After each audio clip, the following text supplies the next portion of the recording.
It's a new day. Yes, it is.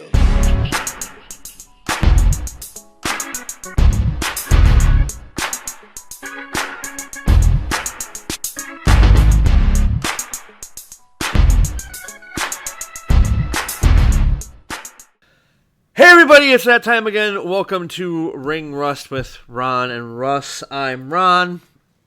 I'm Russ. He thinks he's Russ, but what he doesn't understand is that we've secretly replaced him with Folgers coffee. Oh, I see. That explains a lot, actually. Don't tell your wife. Yeah, sure. I don't know. Maybe I'll have to find out if she notices. Sure. I don't think she'll notice the difference. But anyway, all right. Not that big of a week when it comes to wrestling for some reason. SmackDown was lackluster as always. And my phone, I'm going to shut that off. I don't know if you agree with me. Did you even watch SmackDown? I didn't, actually. I just sort of hear anything that happened from what they talk about on Raw. Yeah, I was just like, oh, hey, SmackDown's a thing still, right? Yeah. Oh, you know what? Maybe that's not even fair for me to say, because I actually think I did, just because I wanted to hear the new guy. I hadn't heard him yet. Mauro Ranallo. Is that his name? Yeah, who actually follows me on Twitter now. Oh, nice. Yeah, I wanted to hear him because I had heard good things. So, and I'm glad I did, because I did actually think he did a great job. So hopefully one day he'll take over for Cole. Oh, that would be so great. You know, I actually did. I remember watching SmackDown, but I only watched it for a brief period when we finally got to see AJ Styles hit the Styles Clash. Oh, right. I forgot that did finally happen this week. And there you go. He hit it on Heath Slater. He wasted it on Heath Wait, I thought it was Slater. Curtis Axel. Or Curtis Axel. One of those assholes. I'm sorry. I can't get into that. I like him. I enjoy their antics. What can I say? I like Curtis Axel because I think he's a good wrestler. It's a shame he never really got the same charisma his father had, but I do think he's a good wrestler, and I understand why they use him to like when The Rock comes back, work him out. Yeah, I just such a and that's all I remember from SmackDown because it was just kind of blah. And it's hey, always you do blah. remember it? Yeah, well, you want to know why I remember it? Because it's AJ fucking Styles. That's why. Yeah, fair enough. I mean, I love that guy. And then this week, we'll get into Raw now. Of course, the big, segment in the beginning got to be blah, blah, blah, talkity. It was a good one, though. Like, I mean, at least it wasn't Hunter and Steph. It was. Thank we got fuck some more for that. Yeah. We got some more. Hey guys, here's what happened. Here's what you're gonna see tonight on Raw. So it's the worst way they intro the show every time. When they did this segment, it made me think that maybe there's something bigger for Ambrose on the horizon. It's definitely helping him just overall. I mean, it does make him look good, even if he loses. He's the type of guy that even when he loses, as long as he puts in the effort, people get behind him. So it can only be a good thing for him to put him with Lesnar. And I love how he came right up to him, got right up in his face, like, because I respect you, I'm going to beat you, and I want you to take me to Suplex City. Yeah, it was pretty cool. And I was worried about the promo at first, but I did, and as much as I'm a Paul Heyman guy, I did love the whole, when he called him Porky. It was funny. Right. Yeah, I love Paul Heyman. Like watching him, and he reacts the right way to something like that. I like looking at Paul Heyman's face when people say stuff like that to him. And I love that Paul Heyman isn't like in a creative. Granted, Paul Heyman as a creative mind is one of the best. There's no question about it. Yep. But I'm glad he's there in a non-creative aspect because he's probably one of the better people on the mic. Period. Right now. Yeah, he's the best person they have. I think at the moment. I can't think of anyone better, especially not as a heel. Oh yeah, no, not as a heel. No, Rollins was getting there. Rollins is getting there, but I'll say one thing, and this is nothing. I don't want to take too much away from him because he was fantastic, but they need to let him go off script because he always sounds like he's reading a script, and it's not his fault, but I wish they would let him improvise more. as much as with Roman though, because Roman really No, sounds that's a like different. it's forced. That's a different. See, Roman is like an actor who goes out there and tries to have emotion, but you don't hear it. Rollins is the type of guy who is like trying really hard, but can't get past. But you just can't get past the fact that the words are written for him. It's too perfect. It's Can't like make it sound natural enough. It's like we've both worked with actors before. You know, Yeah. it's like having an actor that is trying really hard to do good for you, but there's just something, that one little thing missing that you got to figure out, and that's the way Seth Rollins is. Yeah, it's just the things they write for him are too perfectly worded, and it comes off unnatural. It's nothing again, like, as far as actors go, for people who have to read long diatribes, he's pretty good. It's just the fact that it's always going to suffer because of that, unless they let him start going off book like some of their better talkers. Like Dean Ambrose, you get the impression that he's hitting his points, but he does go off book and will add his own flair to it. Well, with Dean, I think he's just kind of ad-libbing a little bit. I don't think he's at a point where he's ripping up what creative gives him, like Punk used to No, do. and nobody really could other than Punk, like, at that time. You know what I mean? Like, there's very few, and like, obviously The Rock can go out and piss everybody off by taking over a segment and letting things, like, there's very few, there might not be anybody on that level right now outside of the major people who've been around forever. Well, yeah, I mean, and now, all right, Raw was pretty forgettable too. The best thing, I think, again, second week of our show, and it happens again, New Day saved the fucking show.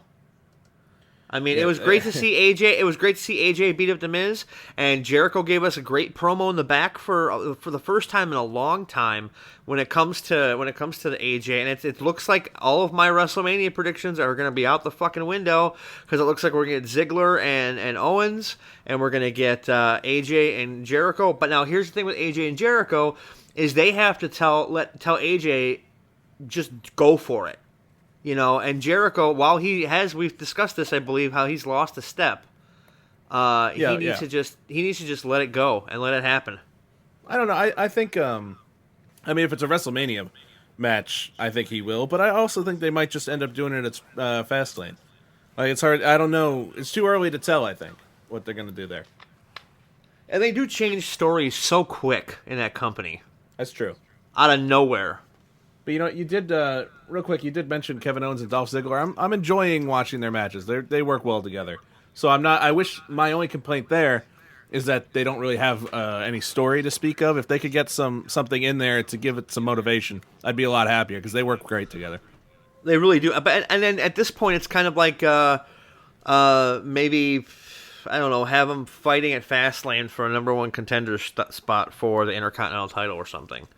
You know, and then that puts pressure on Dean, you know, on kind of like in a weird way, because if he's going to be still the Intercontinental Champion, and if he gets a shot at Triple H at WrestleMania, he's got to have that in the back of his head. It just adds to both storylines. Yeah, absolutely. You know what I mean? And because, I mean, Dean and Ziggler can go together, great. Mm-hmm. And we already know Kevin Owens and Dean and Ambrose can go well together, so I don't think they would redo that again, but at least we know everybody in that equation works well together. So yeah, so I mean that's some great storylines that they got going. They just need to kind of solidify them, I think. You know, and I'm glad that like I said on SmackDown we were talking about before, Mauro Ranallo is just fantastic. Yeah. Bring him to the main show. Like it's been said. I was reading an article that said, like, you know, Cole's been where he is for so long because he does what McMahon wants. He knows how to take direction in his ear, which not everybody is cool with. But he's got so many shortcomings that now Mauro Ranallo comes in. He knows the business. He knows how to speak, and apparently he's really good at following the directions that are being piped into his ears. So, hoping that maybe it might take a couple years, but I want him to take over really badly. Well, my whole thing is I heard somewhere that Byron Saxton is under orders when it comes to being part of the three-man booth, where it's like you only speak when you're spoken to. I don't get it. All right, I know this is a tangent, but this really pisses me off. And no, that's fine. They do this a lot in many. I don't understand burying anybody. Like clearly, there's been plenty of examples of them burying wrestlers, and you wonder why they're doing it. but they have a bunch of clowns, which is where I'll throw Michael Cole in there, and older, soon to be, if not already out of touch guys like JBL, who is admittedly far better than Lawler was, but Lawler was getting really uncomfortable for a while. How out of touch and old he was getting. Like, if they want newer blood to come in and take over, they can't bury. Why would anyone care what Byron Saxton has to say at this point? They treat him like he's the biggest idiot in the company.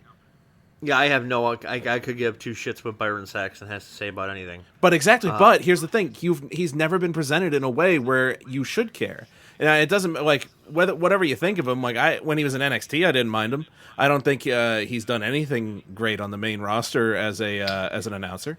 But why would you think that? It's like, if all they're doing is sitting there going, "This guy Byron Saxton sucks. He's the worst," and you all at home should think that. Then, regardless of what you think, nobody's going to be able to get past that. Because it's just constant humiliation of him, and it's real stupid on their part. Why have him there at all? Well, that leads me to this question here. If you could take from the commentary talent that they have on SmackDown, Raw, and NXT, okay, and put together your own 3-man booth, who would be in it? 3-man booth? I'll give. Who's the guy? I normally would know it. It's just out of my head. The guy with the tattoos at NXT? Corey Graves. Yes, Corey Graves. So Corey Graves, Ronaldo, and you know who I think does great with Corey Graves? It actually kind of reminded me of the Heenan and Monsoon dynamic. Last time I heard them together was Tom Phillips. Because Tom Phillips was able to kind of be the Gorilla Monsoon there, where Corey Graves would say something to him that was insulting or mean, and Tom Phillips, while responding, would also kind of half laugh at the ridiculousness of it. And I like Tom Phillips a lot, just in any time I've seen him, like he hosts the Periscope before the show, stuff like that. Like, I enjoy him. But hearing that dynamic where Corey Graves, who I think is the best heel announcer, maybe the only heel announcer right now. No, King's a heel, believe it or not now. Oh, I heard something. Okay, so that is happening. Shows how little I've been watching SmackDown. I think that they're the best people working right now. You put the three of them together, I think you got something. I'm going to have to, you know what, as much as I wanted to be the contrarian in this instance, I can't dispute any of that, except I would take Tom Phillips out. And I would put in David Otunga. Oh, okay. You know, I didn't even consider him, to be honest. I like him a lot. I think he's been very underused. He and Corey Graves do a lot of great back and forth on the Raw pre-show. And I would like to see him get a little bit of time. Maybe put him on a SmackDown as a commentator. Him and Corey on a SmackDown would be good. Of course, he'd have to take the role of the face. Announcer to Corey's heel, but I think it would be. I think we should. They're always talking about putting up how the younger wrestlers, right? Why not do the same thing with commentary? I mean, if we can't have Gordon Soley and Jim Ross forever, and we can't have Bobby and Gorilla forever much as I wish we could. But, it's time to push people like, Mauro Ranallo up and really kind of give him his just due. I mean, I have not heard a negative thing about him. No, he's a professional, and he's somebody that when he says something, you listen to it, and you don't judge him as a character, and you don't filter through anything. He just comes off as, oh, this guy knows what he's talking about. He's got the right voice, and he has all the knowledge needed to be credible. Oh, definitely. Now let's go over his. Like I said, he is following me on Twitter, so I can just go to my notifications here. Let me tell you exactly what his credentials here. Where is it? He was a boxing announcer, wasn't he? Before this, I think he's Showtime. Showtime Championship Boxing, Glory Kickboxing, and ESPN2. He co-hosts a podcast. Now he does SmackDown. I mean, come on, let the guy. I think JR himself would probably say, "Let this guy, have the top spot." Yeah, he's exactly what they need right now. Oh, he's more than what they need right now. It's true. It's true. But there's just been the old guard sitting at the announcer's desk for so long, and if I'm somebody who doesn't watch wrestling, that's your introduction. You turn it on and you're watching the wrestlers, but these are the people who are guiding you through it. and they're not great. They're just not. I mean, JBL is probably the best one there right now, and that's not saying a lot because he has that old-fashioned thing that's going to turn off newer, younger viewers who are going to be like, what is this?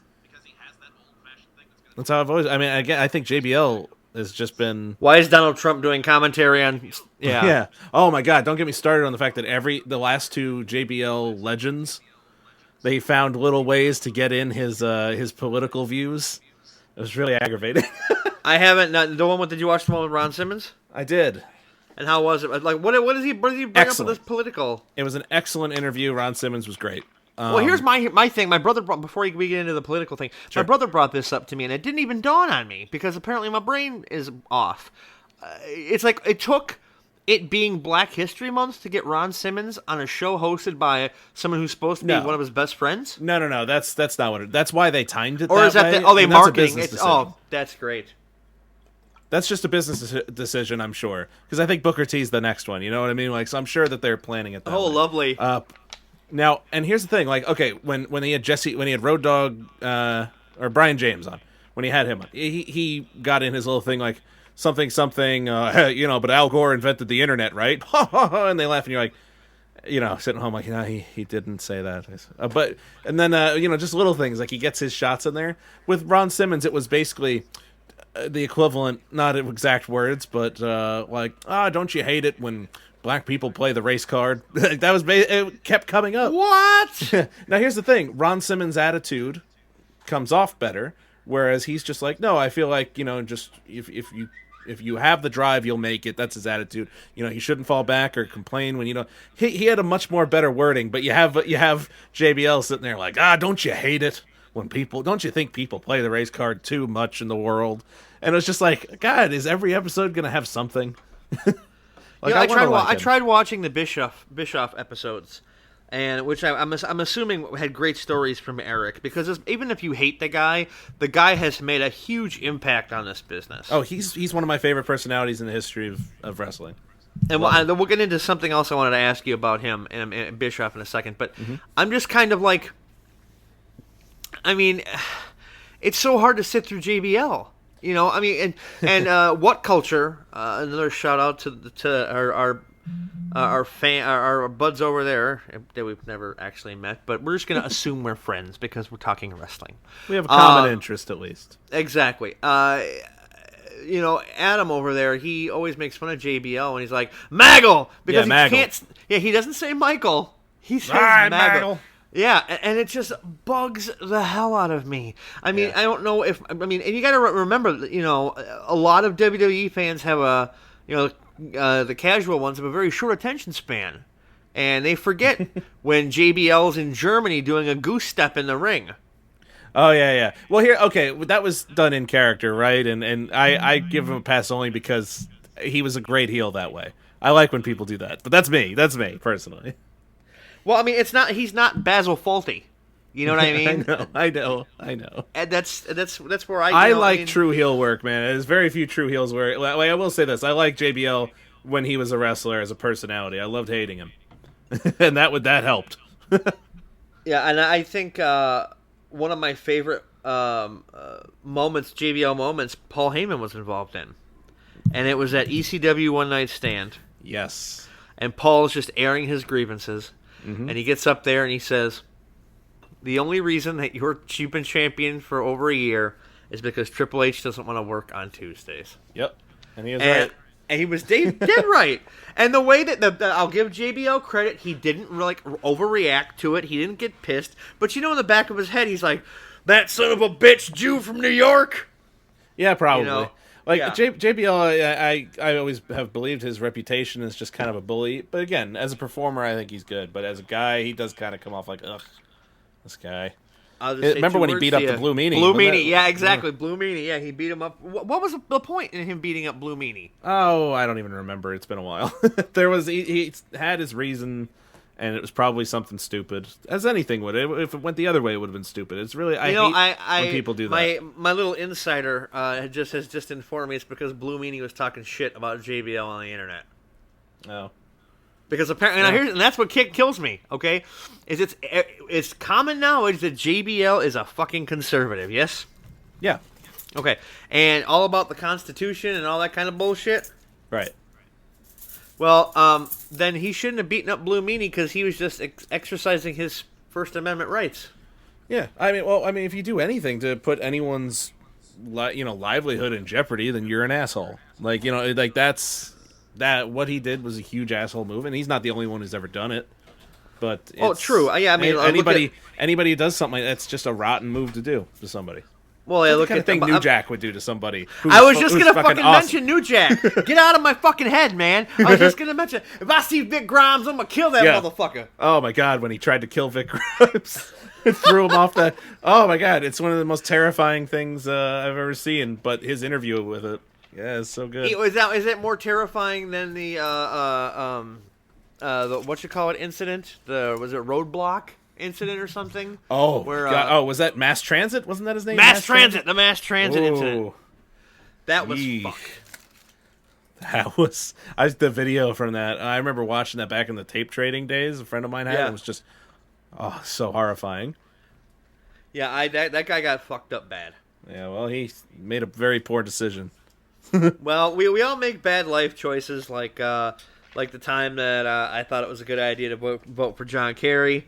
Or I should have just stayed home that day and beat off. But you tried. Yeah, we tried. Your heart was in the right place. It was. But we'll not get into. We'll save that conversation for off the air because we have many things to discuss about coin flips. But yeah, I wonder if that's how they decide who wins the title. Just in the back. So I don't know. Triple H won 5 in a row. I don't get it. I don't understand. Oh, wait, the coin is a double-headed coin. Sorry. Sorry about your damn luck. Now, let's talk about him for a second. James Storm? James Storm for a second. All right, because, I don't know if I mentioned it yet, I am currently watching Impact on Pop. Yes, I found the station, everybody. I'm like Jacques Cousteau finding shit. I don't have it. And the best part of the show right now is the fact that Maria Kanellis is walking down the ramp right now. And she is easy on the eyes. And I'm not a big fan of the fact that Mike Bennett's in TNA. Because I think he's wasted there. Yeah. He should have been. He's never made it to the WWE. He should be. You know what? He'd be perfect in NXT. Yeah, true. And then that way Maria gets to come home where she belongs. But anyway, James Storm, from what I understand, now you remember that it was all the big hullabaloo that he was in NXT and blah blah blah.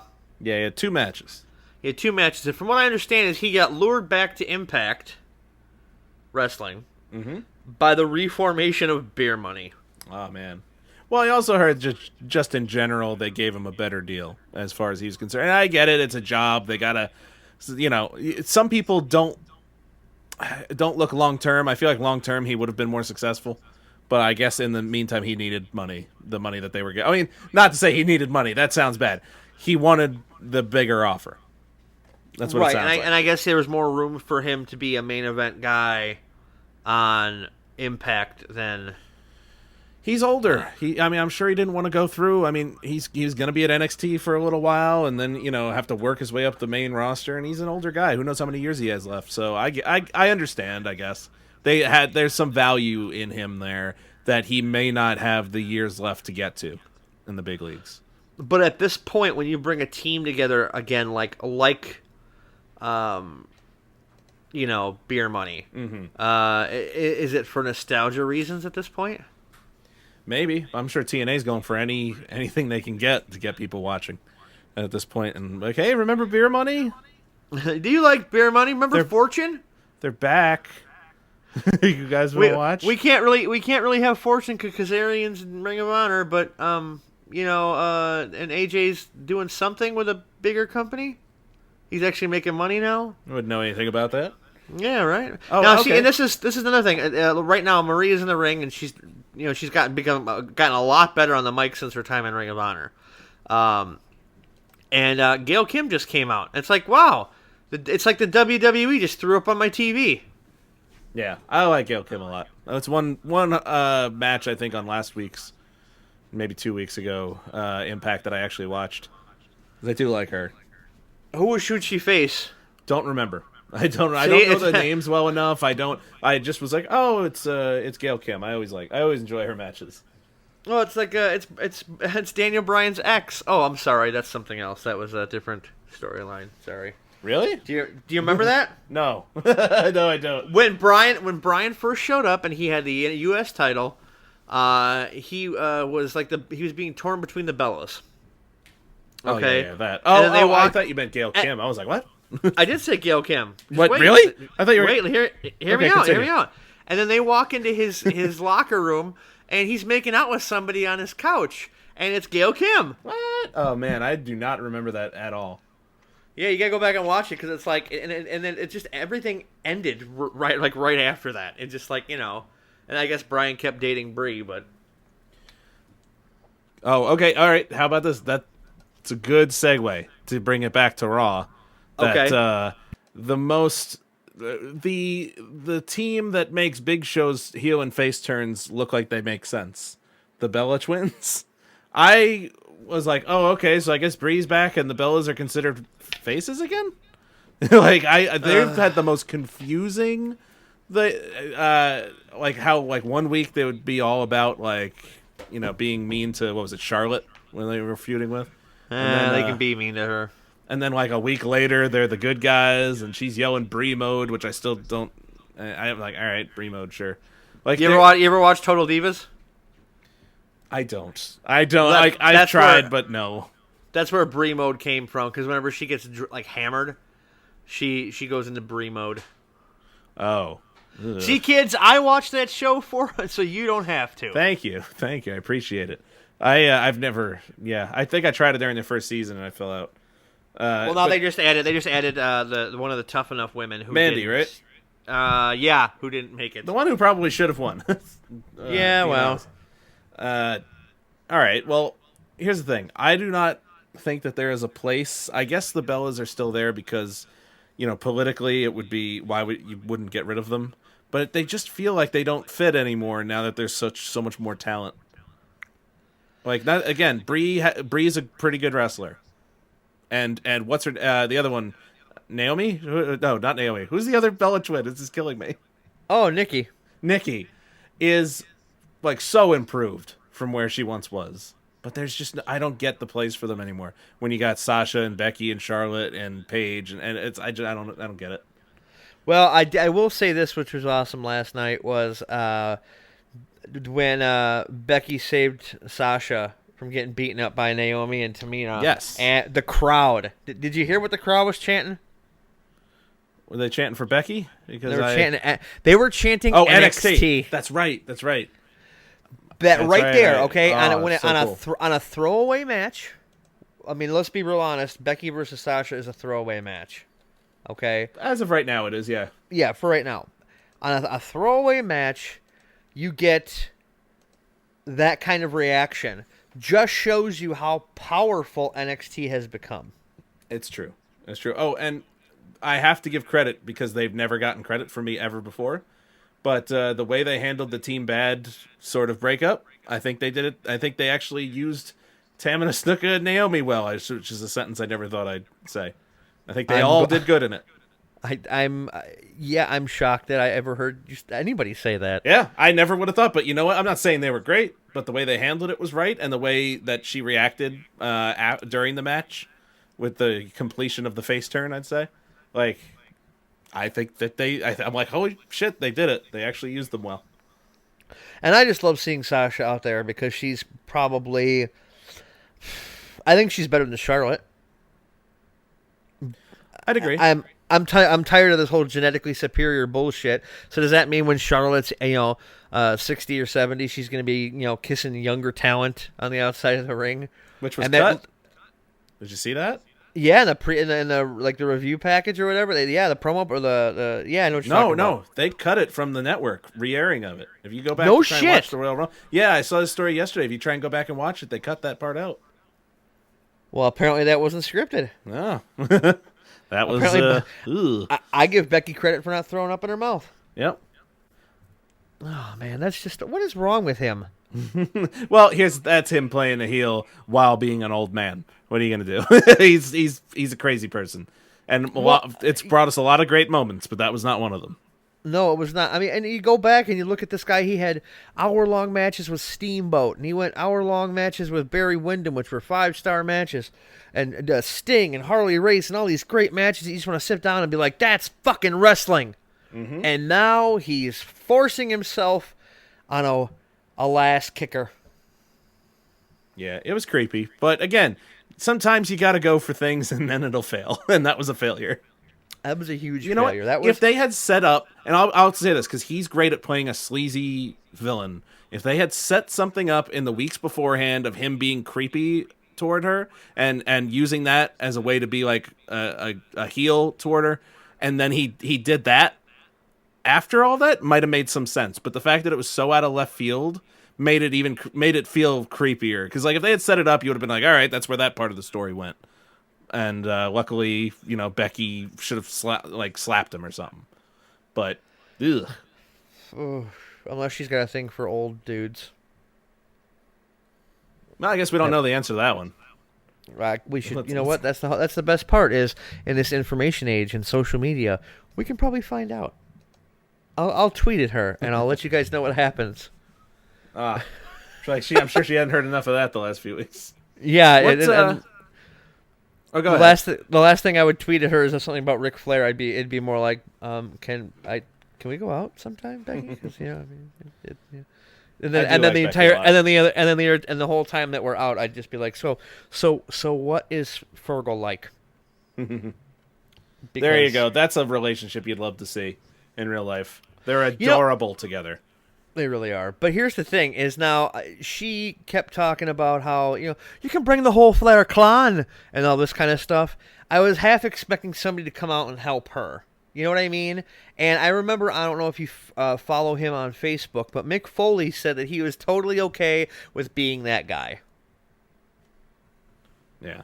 Because he has his issues. He has his issues with Flair. It would just be smart storytelling, and how great of a change would that be to see guys in the corner of women? That would be cool for a change.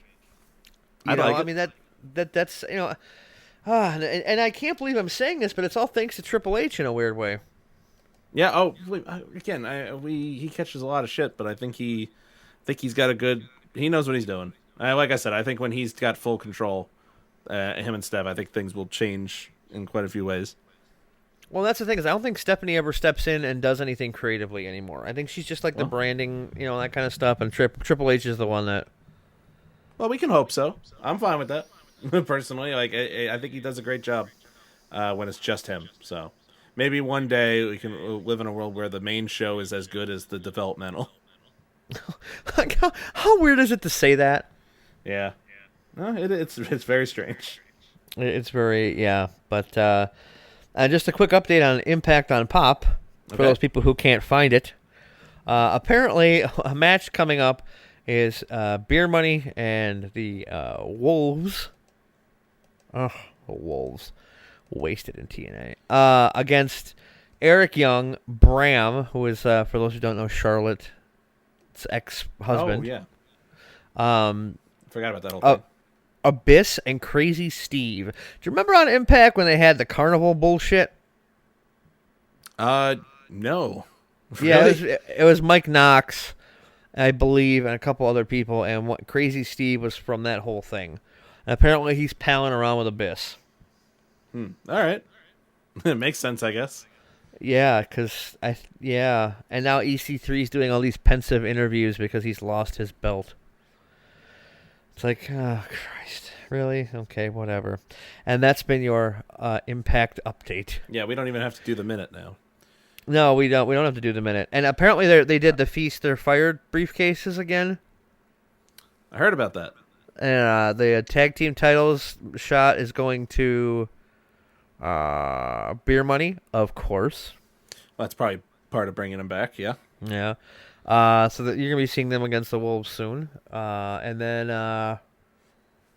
what else? Drew Galloway gets a World Heavyweight title shot. That I'm happy about. I like him. I forget who the other person was who gets King of the Mountain shot. I like how they just got rid of, X Division now or something. I don't know. But and then the fired is Grado. Don't know. He came out of their like developmental or something. Like they had a weird thing in the UK that was kind of um like a Tough Enough type thing. Oh, okay. And now he's fired. Yeah, Okay. Hey, whatever. like that was nice of you.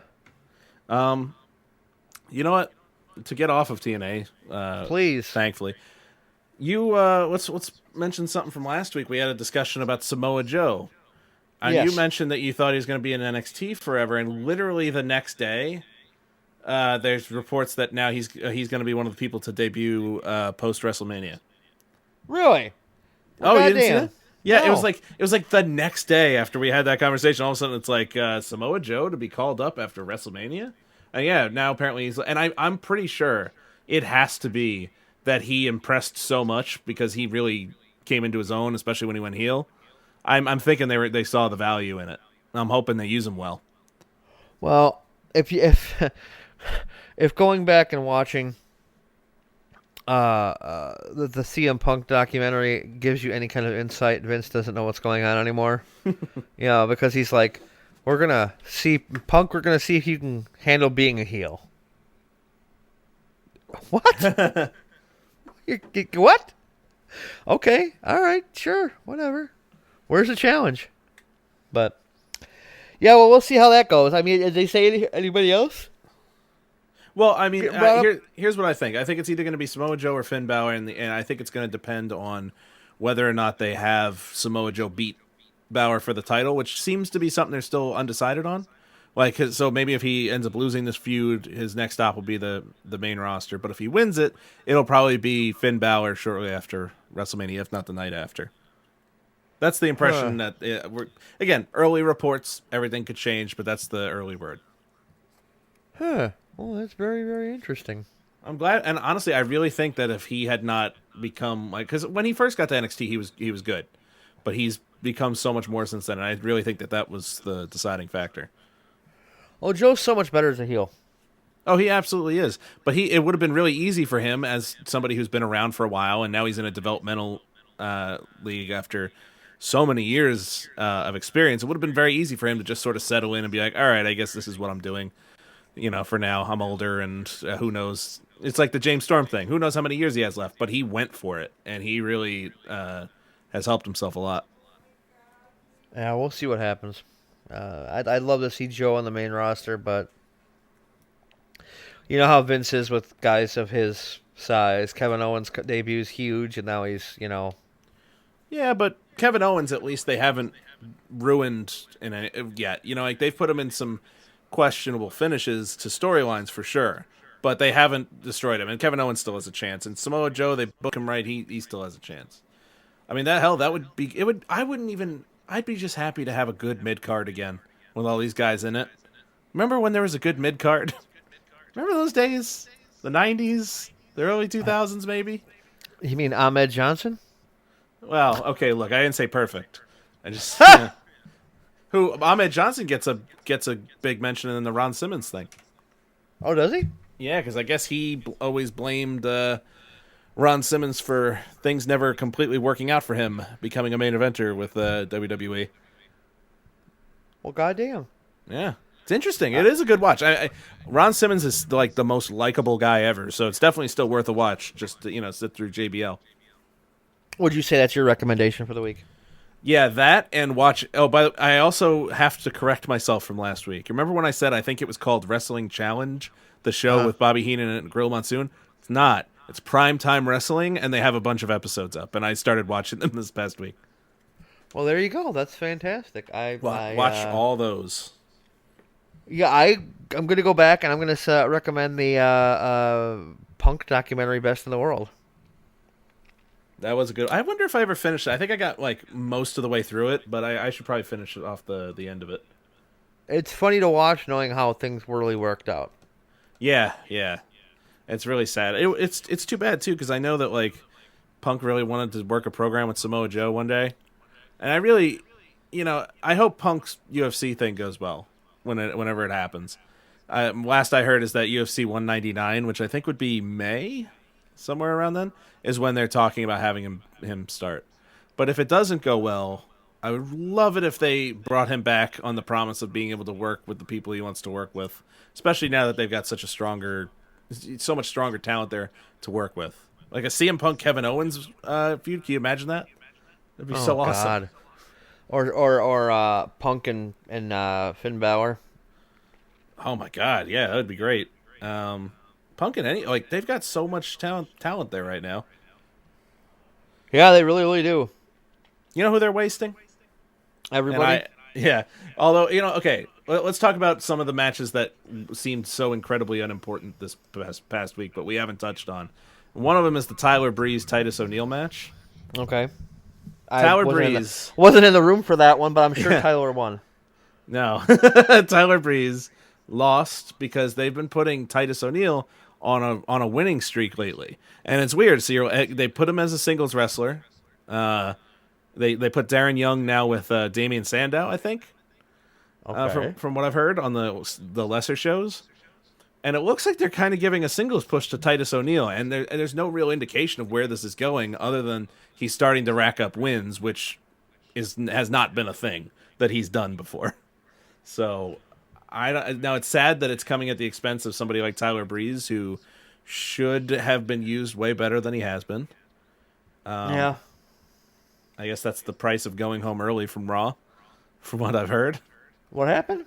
Okay, a few weeks ago, apparently they said there's a bunch of heat on Breeze because he asked to leave a Raw taping early, which is like, no, you stay to the end of a Raw taping no matter what when you're there. And apparently he asked to leave. I don't know if he actually did or not, but that was seen as kind of a slap in the face to the other wrestlers, and it rubbed people the wrong way. And there's a rumor that that's why he's basically just going out there jobbing right now. Oh, lovely. Way to go, dum-dum. Yeah, so sad. He's been so long in NXT. He really did. He really, really did. Like 8 years or something. Oh, that's just... what are you going to do? Yeah. Hey, how Raw ended? Did you like the final segment? I was indifferent to it. Okay. I mean, New Day was great. Booty I love the way... Yeah. And I love the way that they pointed out the kid dancing was wearing a Bullet Club shirt. That was so great. That was really good. I wonder if Kofi did that on purpose. Probably. Kofi and his running thing about beating up kids has become one of my favorite running gags. That whole faction is just great. Do you remember when he said, it's like, call us up, we will come to your house, and we will fight your children. And they were, whoa, hey, calm down. And now it's become this running thing about him fighting kids, and it cracks me up. Well, my favorite bit of that, my favorite segment of that whole thing was when they mentioned the fan fiction, and Xavier tries to explain it to Kofi what fan fiction is, and Biggie's like, no, we do not want to go down that rabbit hole. Oh man, because there's nothing better than slash fiction from between Ambrose and Reigns. This all reminds me. Did you watch Ride Along? I think it's called. The new show. They were a lot of fun to watch on that show. They were actually I enjoyed the entire show, but the New Day was hysterical watching them together. And the way they sunning us right now? Are you sunning us? And the way they treated Kofi, like he's an old man. Yeah, that's great. Guys, please don't embarrass me here. I go here all the time, and then they just embarrass the shit out of him. Is Daddy Vince paying for this? Oh yeah, Daddy Vince. And then the last thing where his PS4 or whatever fell out of the back of the truck, and he was like, "If this is broken, I am never appearing on your stupid show again." Yeah, he's like, "I hate this. I hate you." I think it was probably a PS4 though, because he. I think it was. Did you? But imagine in the 80s, guys would carry around briefcases full of Coke. Mm-hmm. Now you got wrestlers carrying around briefcases full of video game equipment. Video games are probably the best thing that ever happened to the wrestling industry. Give them something to do on the road. Exactly. You ever watch Xavier's YouTube channel, the gaming channel, Up, Down, Down? Once in a while, yeah. I watched the episode where him and Seth Rollins played Turtles in Time. That was pretty fun. You know what? My favorite part of that is seeing some of the people out of character that you never see out of character. Watching him, he did a video a week or two ago with Santino Marella, but it's just him being the guy like who plays Santino Marella and talking without the accent and doing shit. it. It's so weird to think how he has stayed in character for all these years. Like, and it's the first time I've ever seen him talk without that accent. It's really interesting to watch. And I think Rusev may have done that as well. I heard he was on, so I want to see if he went on out of character. Oh, that'd be great. Well, yeah, he better do something to supplement his income because Lana's on the verge of getting fired. Yeah, well, did you see Paige posted a picture with Lana, and it seems that maybe things have finally been forgiven for all of the heat that she got, at least on that end. I don't know about all together, but luckily it turns out he's very popular backstage. Well, apparently he's a very good worker, and he does what he's told, and they want to keep some people like that around. He is a very solid worker. He's a good performer too. It's sad to see the depths to which he has fallen after being such a great monster heel for so long. But he's still playing it well. I think it'll pay off for him long term. I hope so, because right now he's kind of looking like a puss. Yeah. Oh, last thing I can think of to bring up: the Big Show actually getting cheered and not told to please retire. Just goes to show how friendly the people of Birmingham, Alabama are. It really does. But, here's the thing, and I said this on Twitter to somebody, that his match wasn't horrible. It wasn't. And I hope they do set something up between him and Braun Strowman, because that's a perfect bathroom match. And it doesn't throw Big Show into a feud with somebody you'd rather see feud with somebody else. And it doesn't throw Braun Strowman into a feud you'd rather see somebody feuding with somebody else with. So I'd be totally fine with that. And it gives him something to do. Yeah, it gets him on the show. Doesn't bother anybody else. Exactly. So I'm. There's more commercials than there's wrestling on this channel, apparently. On Pop. Anything good happen? This Little Caesars commercial is pretty cool. Oh, now I'm hungry. I go for a $5 pizza from Little Caesars. There you go. The only Little Caesars we got's inside of Kmart. Oh, yeah? I think we have one 60 miles away. There used to be so many more. Well, Christie probably ate it, but, Yeah, they ran. I'm being political. Uh-oh, sorry. Hey, I'm fine. I live in New Jersey. I have to deal with him all the time. Well, actually, no, not lately I haven't, because he doesn't come home even when there's emergencies. Yeah, right. Campaigning for a what am I supposed to do? Never Show up with a mop? Oh, I can't wait till he's gone. It's going to be... It's been... I mean, look, our governor before him was pretty awful, but I'm really looking forward to getting rid of this guy.